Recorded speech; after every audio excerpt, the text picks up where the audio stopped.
এই যে দেখো সাইড দিয়ে তেল ছেড়ে দিয়েছে। এইটা আমার হয়ে গেছে,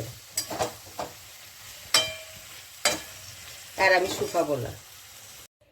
আমি যেভাবে করেছি তোমরা এইভাবেই করবে। একবার হলে বানিয়ে দেখো। সব সময় তো একই রকম খাবার ভালো লাগে না, একটু পোস্তটা ভেজেই করবে। অন্য মশলা ভাজবে কি না ভাজবে ঠিক নেই, কিন্তু পোস্তটা ভেজে করবে, তাহলে টেস্টটা বেশি ভালো হয়। এখন এখানে আমি তেল দিচ্ছি, সরষের তেল দিয়ে আমি এটা রান্নাটা করব। আমার তেলটা এখন গরম হয়েছে, এর মধ্যে আমি পেঁয়াজ দিয়ে দিচ্ছি।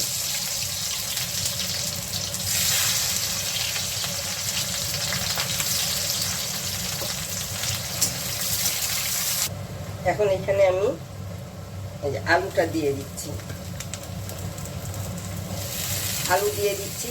আর এটা হলো সজনে ডাঁটা, এই সজনে ডাঁটাটাও আমি একসঙ্গেই দিয়ে দিচ্ছি। একবার করে দেখবে এইভাবে করে। সবসময় তো সব রকম একইভাবে খেতে ভালো লাগে না, এক এক সময় একটু মুখটাকেও স্বাদ পাল্টাতে হয় নিতে, ওই জন্য এইভাবে করবে একবার রান্না। এখন এখানে আমি এই যে হলুদ গুঁড়ো দিচ্ছি,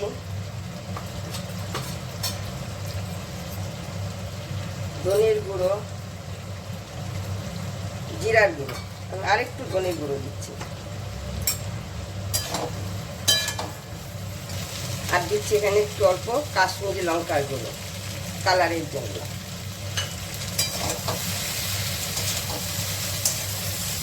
এখন আমি পরিমাণ মতন নুন দিয়ে দিলাম। মশলাটা করেছিলাম সেই মশলাটাকে আমি এই দিয়ে দিলাম।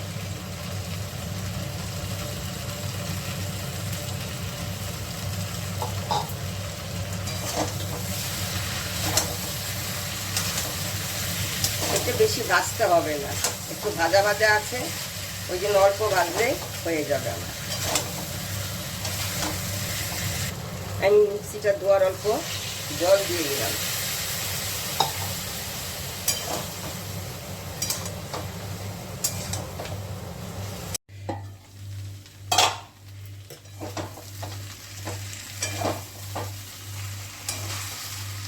আর একটু ভেজে নিব, তারপর একটু ঢেকে দিই, ঢেকে দিলে একটু সিদ্ধ হবে। ঢাকাটা খুলে আমি 2 বা 3 বার একটু নাড়া দিয়েছি। এখন আমি এখানে অল্প জল দিয়ে দিচ্ছি, ভালো একটু সিদ্ধ হয়নি, আর একটু সিদ্ধ হবে। এই যে এগুলো সিদ্ধ হয়নি, যে অল্প হয়েছে, এই যে শক্ত আছে। টাটকা হলো কি সজনে ডাঁটা, টাটকাটা টেস্টও আলাদা, তাড়াতাড়ি সিদ্ধ হয়ে যায়। সবসময় চেষ্টা করবে টাটকা নিয়ে আসতে সজনে ডাঁটা, আর যেদিন আনবে সেই দিনই রান্না করবে, বেশি হইলে পরের দিন। আমারটা 2 দিন ছিল, ওই জন্য বেশি শক্ত হয়ে গেছে। আমি আবার ঢেকে দিচ্ছি। আমি ঢাকনাটা কয়েকবার খুলে আমি একটু নাড়িয়ে দিয়েছি, এখন এরকম হয়েছে।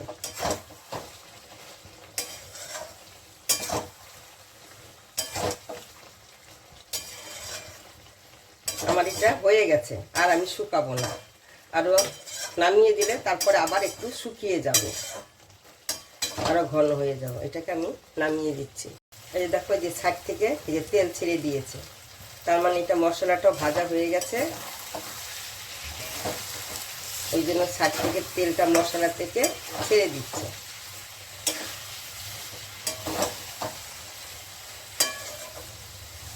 হয়ে গেছে, এটা নামিয়ে দিচ্ছি।